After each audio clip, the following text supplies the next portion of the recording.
Welcome to our first CTV show of the series In the Loop.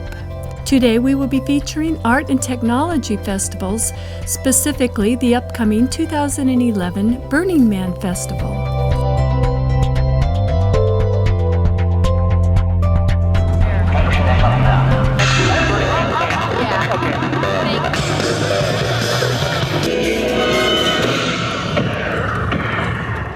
Hi, my name is Denise Gallant, and this is the first show in a series called In the Loop, Art and Technology. And the theme basically came out of a panel I did for the Santa Cruz Film Festival on art and technology, where I had 8 guests.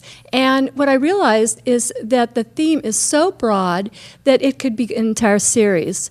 So I have on the panel with me today 5 artists, including myself, that are working on art and technology projects. So where the name actually comes from, In the Loop, comes from a magazine that my sister Danielle Gallant gave me the morning of that art and technology pilot for the film festival. And we were reading about how art and technology really come from the same part of the brain. They're not one or the other. So in this article, it says, it is a loop that allows a system to perceive itself to become self-aware. So that's what this show will be about. It'll be about looping together art and technology and music and art and finding the best of those core points where they come from. So today is our first show of In the Loop, and I have 4 fabulous guests with me today, and it's about one of my favorite themes. And being that it's around the middle of summer right now, there's a couple thousand people here in Santa Cruz that's all excited and geared up for a big art technology festival at the end of the summer, and that being Burning Man. So all 4 of us have been involved in Burning Man in some way, and I'd like to introduce my guests. First of all, there's Tim Thompson and Kilovolt, and myself, Denise Gallant, who is working on a project with Michael Emery, and my sister Siobhan Shebat Gallant. And they will talk about their projects today and about what we're doing at Burning Man. And, oh, by the way, for that one person in the audience that doesn't know what Burning Man is, it's a festival in the desert of Nevada, and it's been going on for about, how many years, Siobhan? 25 years, since '86, I believe, and it's grown every year, and people from all over the world come, and it's a fabulous event to show off your art and technology. So let's start with Tim. And Tim, I have actually a clip of some of the things that you've done at 2 of the years in the previous years at Burning Man. So let's play those and see what Tim's projects are about.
We're back again, and you see now I'm getting into my Burning Man attire, so I'm getting a little bit more into the mood here.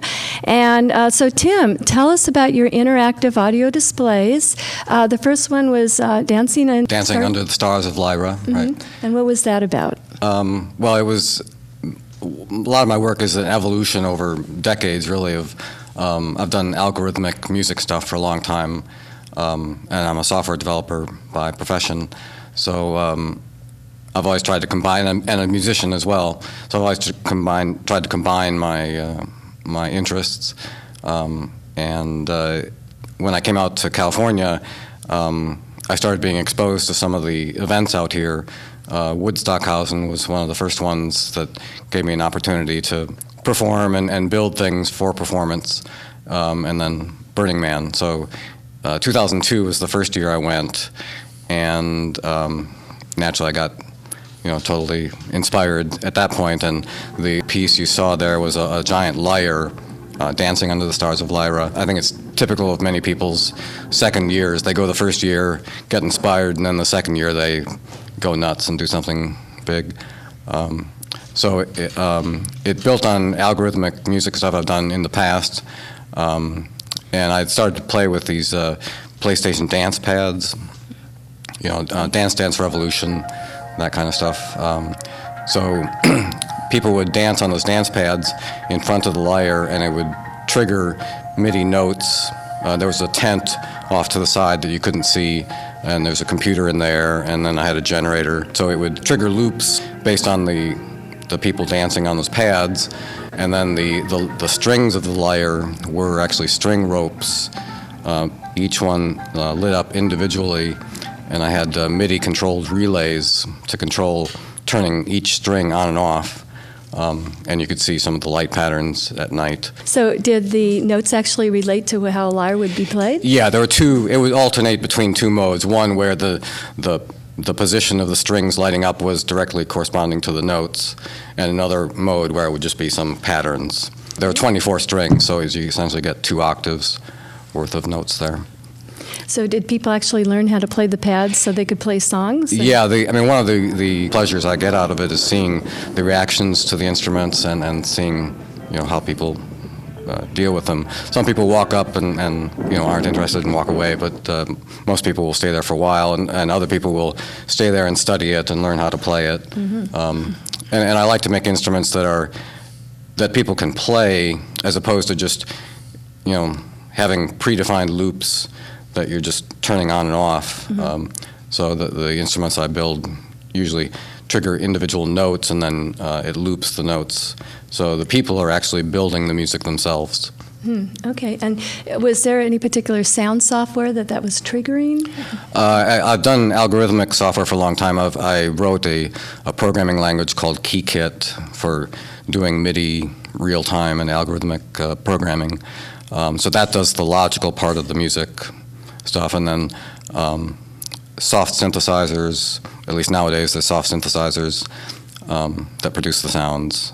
Back then, in 2003, I still had a hardware synthesizer producing the sounds. And then the second piece we saw was Monolith 2.0. Right, Monolith 2.0, that was in 2009. I was overdue to do a big installation. The theme that year was evolution, so the Monolith was... in the movie was triggering jumps in evolution, so that was appropriate.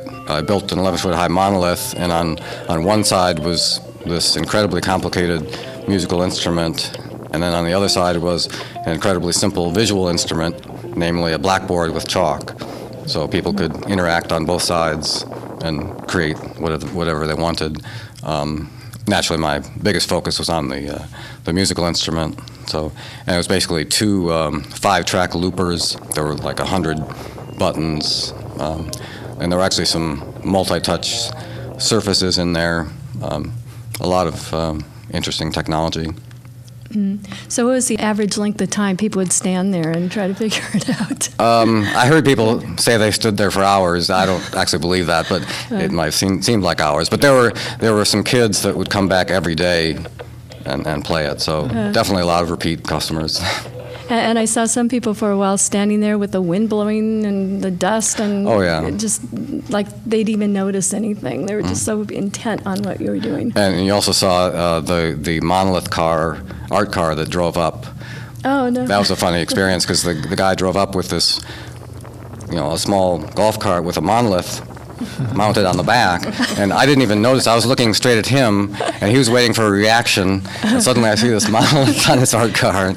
It's a bigger monolith.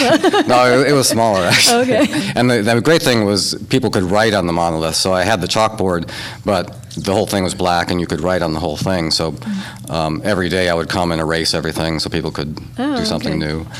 So it didn't accumulate over time. Okay. And you brought it home, you didn't burn it? No, I didn't burn it. That's good. Okay. Okay. Well, we'll get back to you. And in the meantime, sitting next to me is Kilovolt. And we have a film of Kilovolts at the Makers Faire that happened recently, I believe. And we'll show that right now.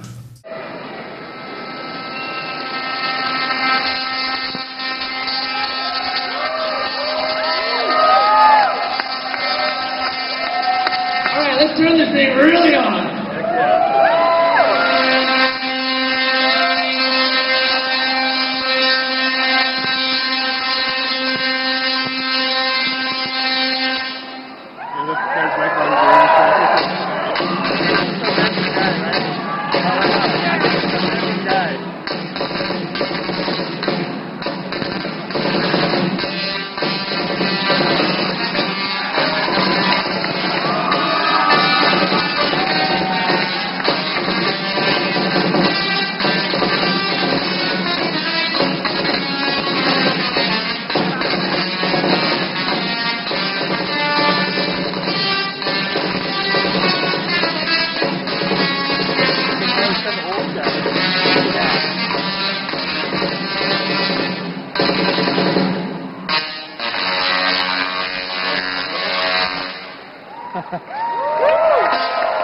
We should be clapping.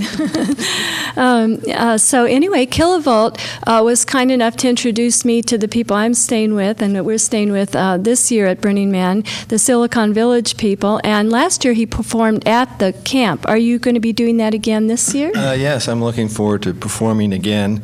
And maybe I could give the audience a little introduction on what a Tesla coil is. It's generally just considered a high voltage source, much like a miniature lightning machine. It produces continuous electricity, a little different than the Van de Graaff that you may have seen where people's hair stands on end. Anyway, I have Tesla coils, and the great place to show them is at Burning Man. I have a great passion for Tesla coils. And in the last year, with the passing of a friend, I was inspired to, I don't know if you call it a bucket list or to do things in life that you always wanted to do. So I pulled out a lot of stops. I'm building other coils. I'm hoping to perform at Burning Man, much like you saw at the video there, with 2 coils, and I'll be in the center. Now, for my performance and the visuals, I wear an arc suit. It's much like a shark suit. It's a chainmail suit, and I wear this helmet that you may have seen in the video.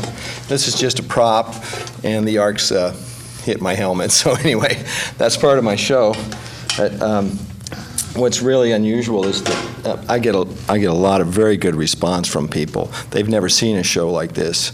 I have a rotating breakout point on the top of my Tesla coil, so the arcs come around like a lighthouse, if you can imagine lighthouse beams coming around. And in this case, they're like 4-foot arcs of electricity. And as they come around, I'll reach up and grab the arcs and pull them to my helmet. The arcs go through my suit. They come out my feet, right into the ground. So I'm a conductor, but I'm very safe inside of this conductor, which is very thrilling for people to see. So anyway, that's what I do at the Burning Man. It's a wonderful place to do that, and I was very inspired by this. Unfortunately, a fellow passed away, and Huggy Bear, which is part of the Burning Man group, and it was sad. It's sad that happened. I was hoping to spend time with him at the Burning Man last year. Anyway, that's what inspired me to move ahead, and what's also inspired me is that people recently told me how much they enjoyed my show. So I'm hoping that you all get to Burning Man, and I'm hoping you get to see my show sometime. And that will be over at Silicon Village? Silicon Village, 2011 Burning Man. And last time you were performing every night at 8 o'clock. Is that kind of the same thing? Well, we hope so. You never know with the dust storms. That's At Burning 8 and Man 9, time. maybe 2 shows a night if all the equipment works. Okay, 8 and 9. Okay, so look for us at Silicon Village and for Kilovolt. And also, I was videoing you last year, and I noticed that as the lightning, or it's not called lightning. What is it? Electrical Well, bolt? high voltage arcs of electricity that they are lightning in a small in 3 foot, 4 foot lightning. It really has the same characteristics of lightning. Mm-hmm. And at night out there, you could see the bottom of your feet. It really does. So why would it light up at the bottom of your feet? It wants to go to the ground, so I've made my shoes so that there's a breakout point inside of the open area of next to my heel. So hopefully people can see the arcs coming out of my feet. They actually bypass my shoe with a metal strap. If they didn't bypass my shoe, they would burn a hole through my shoes and perhaps catch my shoes on fire. That's not good. Right, we don't want that. But it puts on a heck of a display for people to see. And is it different when you're up on a stage, like what we saw just now, or is it kind of the same process? I mean, the stage connects to the ground, and Well, this stage had a grounded grid built into it when okay. you saw the performance at Makers Faire. I put a screen in the sand at Burning Man, and it does a similar effect. It provides a ground for the path. That's interesting. And I'd be a little amiss if I didn't mention my favorite hero, Nikola Tesla. If you're into this is old-fashioned electronics, which has been updated, but my equipment is based on 100-year-old technology. But this technology still is combined with the artistic display. It puts on a great show.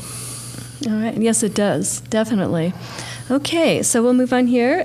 This is Michael Emery, and Michael is a ceramics teacher in town, and which kind of gives rise to your project, which is a giant lotus in the desert. So tell us about that. Well, you mentioned the connection between art and technology, and I think art connects to everything, to technology, to philosophy, to everything we do in life. And I've always been fascinated with technology, but I'm a bit of a Luddite.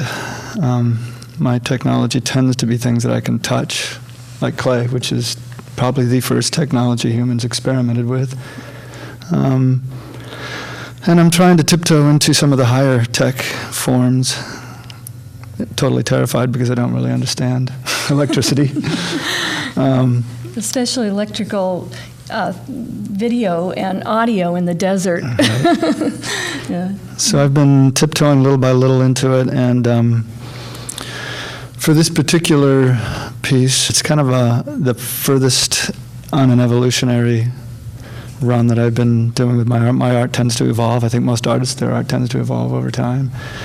And I started visiting Burning Man first in 2000. I heard about it in 95, and by 2000 I realized this is the biggest art event happening on the planet. I probably need to go there. And was utterly amazed by what I saw. And it took me about 5 years before I realized I needed to start doing something. So I started off with a series of sculptures that involved mirror, playing around with a philosophical angle of everywhere I look, I'm just seeing me. It's all just a reflection of me and that I'm a part of the whole thing. Or maybe another angle is that everything I see, I'm making into my own movie, so all I ever see is whatever I choose to see. Yeah, it's the loop. So I've been playing around with that for many years. I did a whole series of mirror sculptures. Got a grant from Burning Man in 2008 and built stretched out about a 19-foot wall of mirror. Small, there were about 30,000 mirrors that were cut and fit and mosaicked in to create a kind of a water pattern when you walked by. And then I experimented with projecting video footage on it, and most of the footage that I put together did not work because I figured out there that you need high color saturation in order to see it on mirror. But fortunately I had a backup video of some fractal imagery, and I used that because it was very highly color saturated. It reflected onto the ground and turned the ground into a water effect. And that got me pretty excited, so I kept playing with mirrors. The next year, I stretched out that wall into a wavy mirror. And last year, I built a, I don't know how to describe this. I'm using this piece in this year, but it's sort of like a prayer wheel. It's a series of hexagonal pyramids, small hexagonal pyramids that are stacked one on top of another, and made about a 7-foot prayer wheel. It was designed to turn. A lot of people didn't figure out that it could turn. So this year I put a motor into it so it'll turn on its own. And it's going to be the center of a lotus that I don't know how big it's going to be until I actually get out there. I've tried experimenting while I'm building it to get a sense. And it's going to be, I think, somewhere between 50 and 70 foot in diameter. It's going to be mostly the implication or the suggestion of a lotus, the outline of a lotus drawn in steel tube. There are going to be a series of, I guess, 18 lotus petals. The inner 6 become seats that you can sit around the turning mirror piece. Then the next 6 petals, stepping back a little bit, will be screens for video imagery. And then there'll be one more set of lotus petals that start to bend down. It opens up and bends as further away you get. There's 6 projection boxes that I'm going to put 6 LCD projectors into and project onto these screens. And right now the struggle I'm having is how to make a screen that really blasts the imagery but doesn't blow over in the 70-mile-an-hour winds. I've got one fabric that's really beautiful for it, but it doesn't quite catch the light the way I want it to, and so I'm experimenting a lot with that. Mm-hmm. We both are, aren't we? Yeah. So I am doing video for this piece, and it's really interesting because I came over to your studio and with the video that, I just figured when there's nice, big, bright, glows and pretty things like that they would work really well, but they don't. They basically wash out the screen. So I'm now creating, those highly saturated graphics, and what's interesting is black works great, Mm-hmm. So when you have a lot of black with heavily saturated graphics, it looks great on the screen, but on a TV tube, it's like, ooh, this is like wrong. It wouldn't even broadcast. You get the I don't contrast. think. Yeah, so you really get the contrast. And so I liked your description the other day where you had the circle with the filter material in it, and you said you had tested it by... Yeah, I got an embroidery hoop and put some of this fabric into it, and then drove down the freeway at 70 miles an hour, holding it outside, trying to get a sense of just how sturdy it was going to be. Of course, they're reading BRC on the back of your, van, and they're going, oh, yeah, okay, we know. And I was a little surprised at how powerful the wind was. So when we see this year at Burning Man, a little thing that looks like a petal, like falling across the desert, we know who's it. Yeah, well, that's not going to happen. I found a beautiful fabric, but working out the difference, the balance between visual effect and durability is going to be interesting. And well, I also am very excited about it because I've been going now, this will be my 7th year. I started very late. I should have been there a long, long time ago. But I since I do video art and do video for a living, I've always wanted to come and do something, but, the technology, I wouldn't bring even my camera to Burning Man. I'm finally bringing a little tiny one. I don't want anything of my stuff to break. And so there was no chance that I'd ever be able to really do anything. And then when Michael got a hold of me through actually Beth Regards at Cabrillo, I teach at Cabrillo also, teach video, I was like, yeah, I'll do this. Yeah. And then when you said there are themes like lotuses and people meditating, then you had a video of an eye, of actually several people's eyes close up. So that will all be themes that will be projected on the lotus leaf. And so the other part of the idea is also to get a square video frame kind of squished into that rounded leaf and make sure that something doesn't look like it's cut off. So there's a few challenges when you're projecting on a leaf, and out in the desert and, whatever. Yeah. So, and I imagine at night it's going to look pretty. Yeah, I think it's going to be pretty great.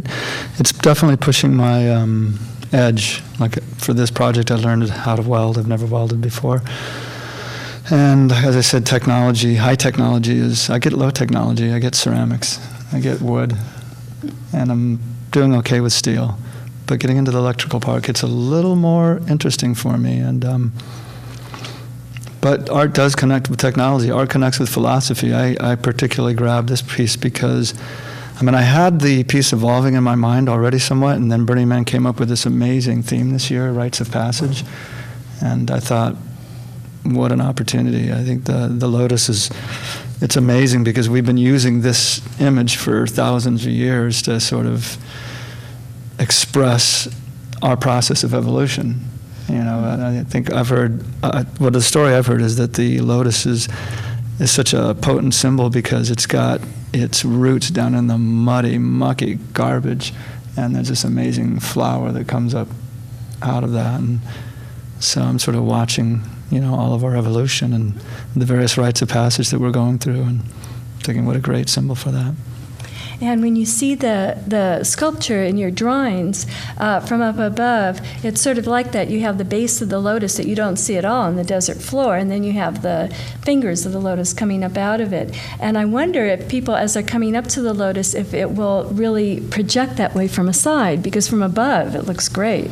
So yeah, I'm really wondering that. From yeah. above you can see the lotus. From the sides, it looks maybe a little space-like, well, that's good futuristic. Too. So I'm not, futuristic lotus, yeah, I like this. This is and as we all know, the artistic process is more about discovery than anything else. You find what you get when you get there. Mm-hmm. And that's true, especially there. Right, Siobhan? Okay, so one more thing about the video I'm doing for the Lotus. I've always dealt with special effects, whether it's in film or TV or graphics for on the air, just like lower thirds that you see on TV. But some of the video, as I'm doing this for you, knowing that we only have so much time to do this, I'm reaching back into things that I have done like 25, 30 years ago, that I had built a video synthesizer with my partner Rob Schaefer at the time, and did live VJ shows. And so I have graphics that go back to like 1980, and I am using some of the synthesizer of those graphics on this piece. So, Rob, are you listening? We will be in the show. Your synthesizer will be there. So anyway, enough of that. Now, to your left is Siobhan Shebat Gallant, my sister, yes. But why she's here is because she came all the way from San Francisco for this show, because she's been doing this for many, many years. In fact, what was your first Burning Man? 99. And I was completely inspired. Before we went, I actually knew about it back in 95 also, and went to parties and got completely inspired. And it seemed like every year I would say, oh, I really want to go to Burning Man, and then I would find out that everybody just got back. So finally in 99 I had the opportunity to go, and I was completely blown away at the size of it all. And you know, you think about it, you have an idea about what it's going to look like, and then you get out there and you're like, oh, this is so much bigger than I ever imagined. And I know I got lost several times my first year also, and thank goodness where we were on the playa was behind a big camp on the Esplanade. So no matter where I was in the city, I could like look along the Esplanade and go, oh, okay, I'm that way, because I would get so lost at the size. But it completely inspired me as far as doing art, and huge art, big art. You know, it's like I always had done little drawings and small things before that and fit in my space of my environment. And then to have the opportunity to have a format or a place, a forum for art that's large, that is fun. And what was your first piece then? My first piece, well, Your first art piece. In 99, I painted a big giant canvas that we threw over the RV. Does that count? No, my first real art piece was called "So Long and Thanks for the Fish." The title comes from a book that Douglas Adams wrote, but the piece was 4 dolphins breaching the desert floor. And the pieces themselves, the 4 shells that I used, were actually recycled pieces from an art piece from years before. That a man had done an art piece, and he had thrown away his leftover shells, and they were at the Burning Man Ranch. And I was walking, through their junk pile one day, and I went, oh, I want those. And so I arranged to have them brought down to the Bay Area, and I cut them and painted them and turned them into these dolphins. And so that was my first art project. Which kind of reminds me, actually, both of yours use the desert floor as part of the art. Mm-hmm. And it's sort of the thing that's not seen is as important as what is being seen. So, and in that case, it was the time with about the fish. The theme was about. The theme was the floating planet. Okay. So, and everybody interpreted it as ocean. Even Burning Man, they did the man stood on the lighthouse that year, and everybody did ocean theme, but. That's cute. And then your second one was. It was a cutaway of a cathedral. Okay. And it was called Cathedral for the Masses. And the idea was in Center Camp Cafe, they wanted to go wider and bigger, and the LLC just did not have the budget to make the cafe bigger. And so I was at one of the meetings, and I suggested that they go up, because there's so much wasted space in the cafe that's above us. And so, just for the people that don't know, the cafe is and the Center Camp. This is all part of Center Camp, which is about how wide? Several half an acre? acres. Huh? It's several like acres. 2 acres or so. So I don't know. I'm there's a sorry. lot I of apologize. space. I don't know. There's a lot of space. There's a lot of people that go to Center Camp. It's like the center of the city. Mm-hmm. So so you did this higher. Was it a Right. whole The idea was story? to get people off the floor and above, so that there was room to sit underneath it, and then room to sit on it on different layers. And so it was actually 3 layers, not counting the floor, for people to sit on and do whatever on.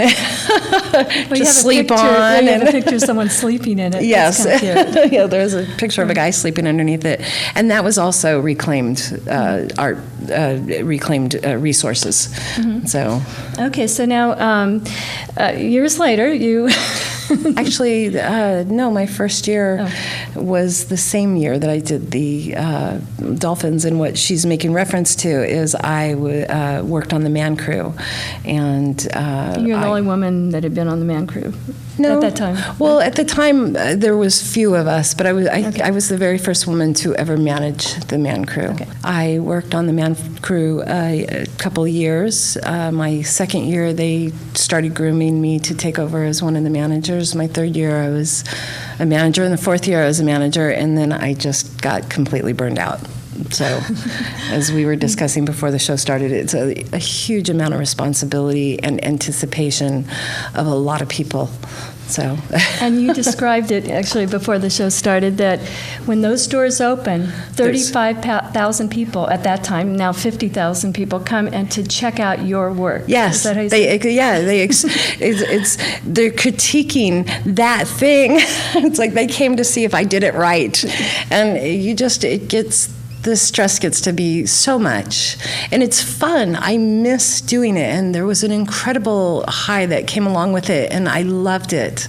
And being hands-on and working on the man and having that as part of my project was a fabulous experience. But you go on. It's like you And since you know. then, you've done several other things in theme camps. It's not like I have.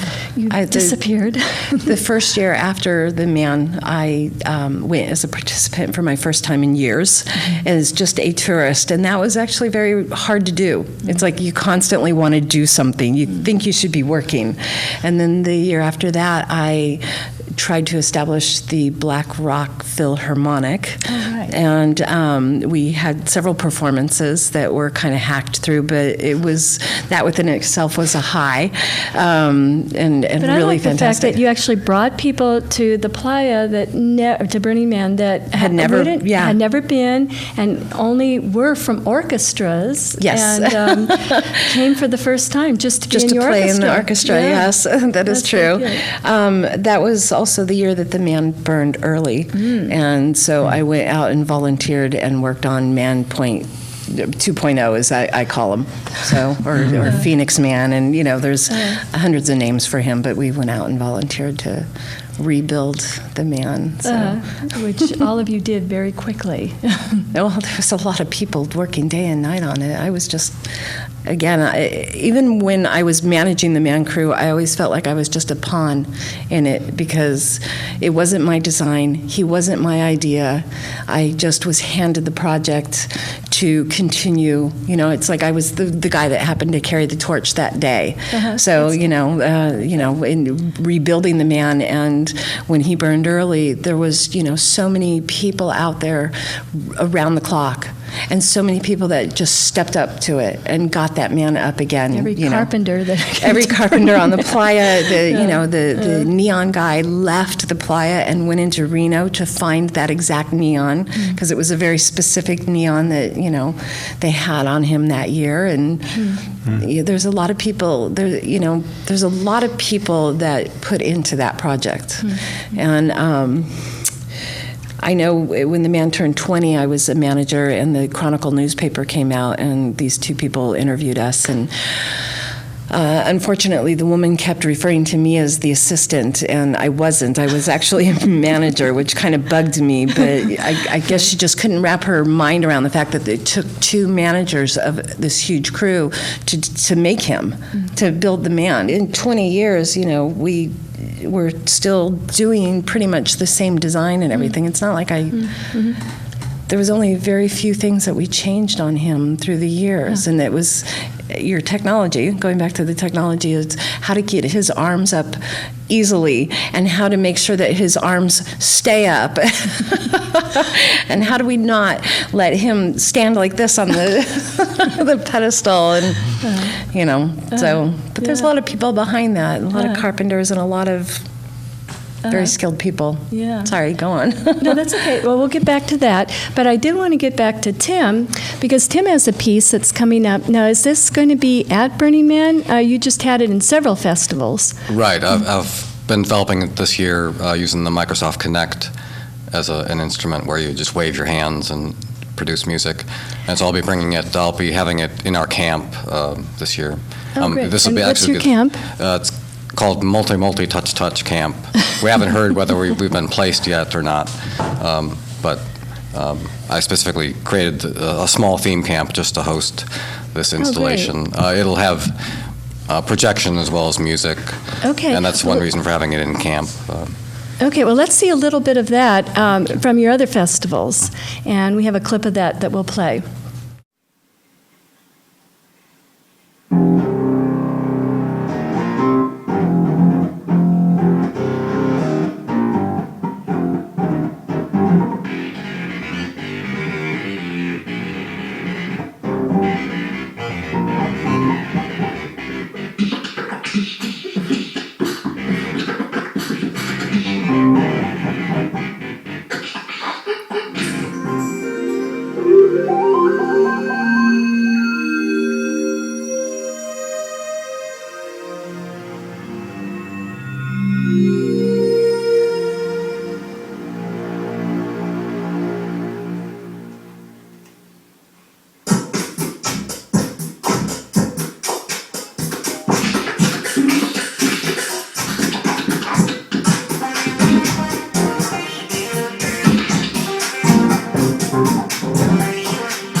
Okay, Tim, so all those fabulous sounds, tell us about them.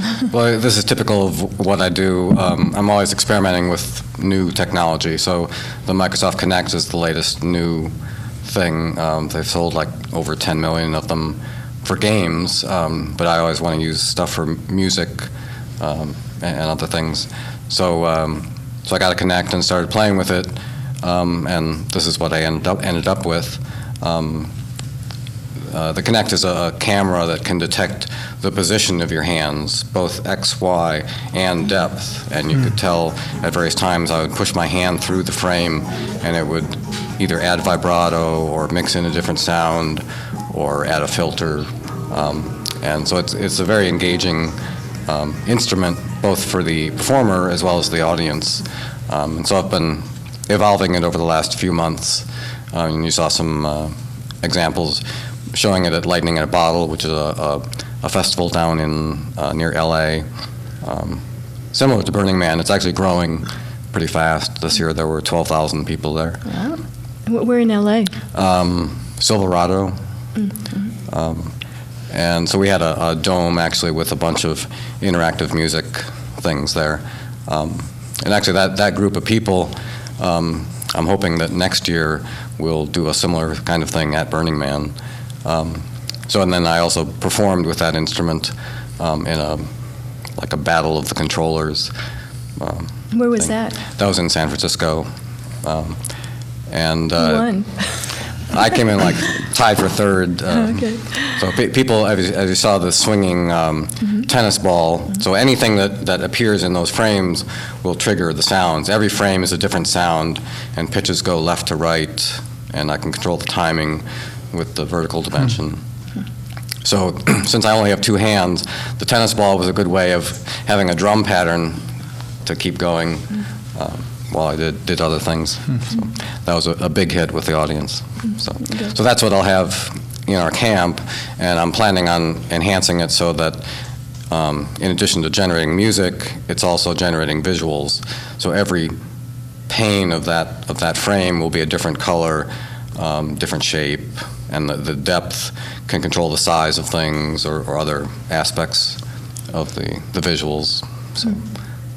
And how does the frame itself, what changes color? Is it neon or? Well, I'll have a projector, so the okay. end result will be something that's projected behind it. The frame is just a wood frame. It actually doesn't have any active electronics in the frame. It's actually even optional. The Kinect is seeing your hands. The frame is just there for reference for yourself, so that you know that this area is this sound. So. Let's see. I guess, does anybody have any questions for anybody else? Actually, I would love to see the piece that you're doing, and you're doing that on the playa this year? In our camp. One reason for that is I had trouble with a generator out on the playa, and since I want to do projections, it'll be easier to run it in our camp. When you said that the frame only gives you a reference point, is it that there's multiple cameras capturing the motion? It's just one camera. It sees the entire area.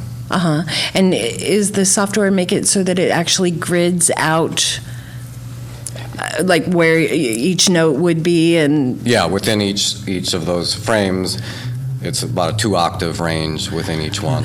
Right, but is it that it's a software that will map out what the visual frame is?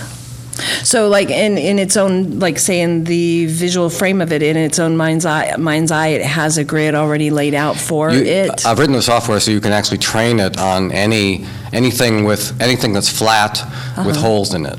Okay. I actually originally wanted to make it circular, and I actually bought some hula hoops, and I was going to put them together, but it was just too hard to mechanically put them together. So I started getting some frames, some picture frames from Michael's, these stretcher bars, and that was a lot easier, and so that's where I've ended up. But now, actually, there's a new tech shop in San Jose with a CNC router, a shop bot. So now I can start building, frames with all sorts of shapes very easily, and so I'll probably do that before Burning Man. I just noticed that they opened the other day. And that's a great resource. And Burning Man is very reflective of the resurgence in maker culture. By the way, each of your squares, you said that they could be a filter, they could be something else. Is there something that switches what they mean? The 4 corners, at least in this instantiation, the 4 corners are like control buttons. So in the midst of a performance, I can put my hand down in one of those and change the key or change the scale or change the sound of one of the frames. So. Okay, great. So, kilovolt, I have a question. Yes. Is that a lot of power that you have to cart out there? Well, I bring generators, even though our village has a over 200 kilowatt generator. I like to isolate myself from the camp generator That might be in case good. anything happened with Not electronic plugging my noise camera in feedback. at your- I wouldn't want to knock out the camp and have 150 people or more upset with me. So I bring out Honda generators. They work very well, and I You have As- an as- S on the end of that, so is there one I for have, each? Yeah, I have 2 Hondas, but I'll be bringing maybe 4 this year. As with the other artists here, everything continues to evolve, and your imagination takes hold, and you think of new ideas. And so my ideas are to continue to increase my power and find new ways to perform and show lightning. And last year you bought this metal suit, too. You talked Right, last about. year I was inspired by the unfortunate death of a person, and to do those things I wanted to do in life, like get that suit and take arcs to my body. So that was a new step for me, and that's really added. I don't even want to do my old simple routines where I would arc to stationary objects or keyboards or phones. I'd spin them and put them in the arcs. Now I just want to go out there and put my hands in the arcs and play and dance. Speaking of playing and dance, how did the music in the little clip that we saw interact with the arcs? Well, that music actually plays through the arcs. When they hit the note, the arc becomes a note. The arc is being pulsed at a rate of a pitch per second, cycles per second, if you will, or pulses per second, that makes a tone. And they can play that. They use a MIDI interface, I believe, but they use keyboards and guitars. They play into those coils. My particular coils don't have that ability, but there's always the future. Okay. Do you have any implements that you play with? Well, typically fluorescent lights are lit in your hands. I spin objects in front to let the arcs hit it and have the arcs come off of the objects. The keyboard was a favorite. Anything that has to do with computers, because people like to see things burn at Burning Man. So burning a keyboard, people can understand how electronics goes bad, and they'd like to see it get tortured a little bit. So I try to have fun with that and hope the crowd enjoys it, and that works well.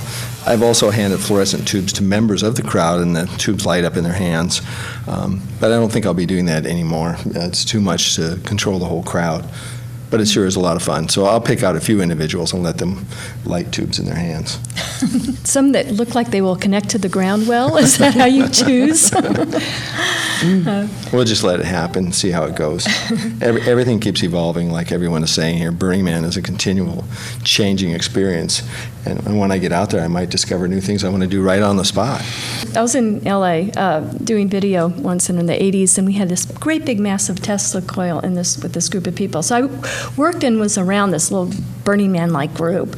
And one of them had a giant Tesla coil, and during our parties, he'd turn it on, and it would link, it'd go hit the bars and, up on the ceiling, like the light poles here. So at Burning Man, will it go off and hit something else, like if people walk by with something metal on? Well, it would if they get close enough, but I'll have a perimeter and established, and no one will be allowed except for me to get inside the perimeter, because I don't want the arcs to hit anybody else, unless they have an arc suit. So if anybody wants to come to Burning Man There you go. and bring their own arc suit, come on over and we'll set you up. Yeah, kind of like the monoliths, looking at each other. So, yeah. Actually, I have a question for you. With the fluorescent technology, I know the Tesla coil will light a fluorescent bulb, and it will with a regular incandescent bulb. Have you tried it with LED technology? No, I haven't. Because I'm really curious if you could light somebody's gear that they're wearing if it happens to be turned off at the moment, how people have LEDs in their costumes and everything. And that I haven't tried it, but LEDs they run at a very low voltage, and I'd be worried that they would get zapped easily. Oh, yeah, but I that know. might not. I'll have to try that. Thanks for And bringing light that rope up. too, because isn't light rope just basically incandescent? Yes, I haven't tried that either. I'm so just you're giving curious. me more ideas. By the way, Come she join the does do group. that for a living too. You work with all those kind of things. Lighting and stuff, yeah. lighting and Yeah, I would things. be kind of curious what it would do to EL wire also. Well, bring it over this year, and we'll try it on the playa. Unfortunately, I'm not going this year. Sorry. Well, give it to Denise. I And will. she'll I bring it. actually, yes, I will. And we'll either light it or we'll burn it up, and that's all. I know, all that's in- what I'm scared of. I'll send some extra with her for the purpose. Okay. So, anything Tim, you else? mentioned you had trouble with your generator out on the open playa. I'm curious. It would, I mean, I wanted it to be running, 24 hours a day, but I started running, and it was a Honda, and I'd walk away, go away, and after a couple hours I'd come back and it would be off, and it would start up again right away, but it would just, randomly Chokes. go off. Did you ever figure out what that problem was? How to resolve it? Part of the problem was that I made the mistake of making a small box to put it in to protect it, which was Which I'm doing right definitely now. the wrong thing to do. So you definitely want a lot of airflow. Yeah. So I ended up making an open topped box. And I actually went into Reno to get a backup generator to see if that would be any more reliable, but it wasn't. Have you considered solar? Or is it just too much draw for solar? In that case, it drew too much power to be solar.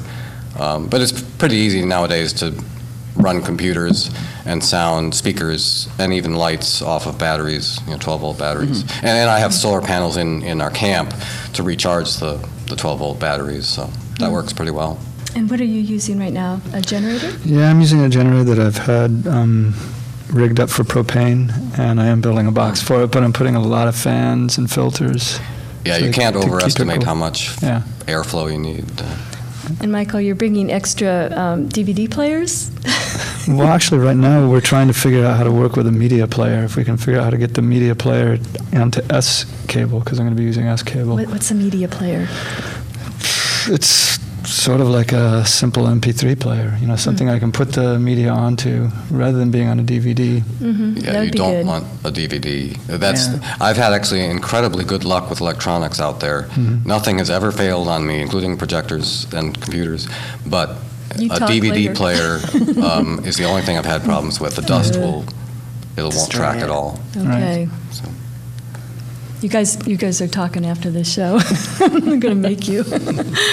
Yeah, Actually, I have a question for you for your screen. Have you tried screen door or screen window screens for your... What I've got right now is a scaffolding fabric Okay, that makes sense. that is about 50%, maybe actually it's about 20% flow through.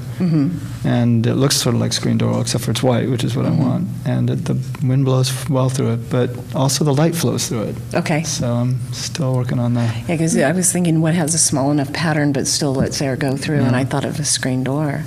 And you can always spray paint that.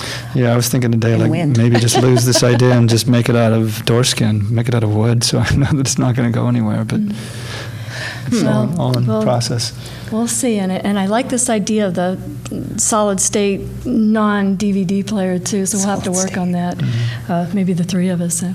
Anyway, this is kind of the end of our show, unfortunately, because I think just the five of us could keep going. But thank you so much for coming, Siobhan Gallant, all the way from San Francisco, and Michael Emery, and Kilovolt, and Tim Thompson. And so we hope to see you on the playa this coming up August, September. And I'd also like to thank the people that are helping us run this show. So, well, first of all, I'd like to thank Burning Man for letting us talk about Burning Man and be part of my very first show.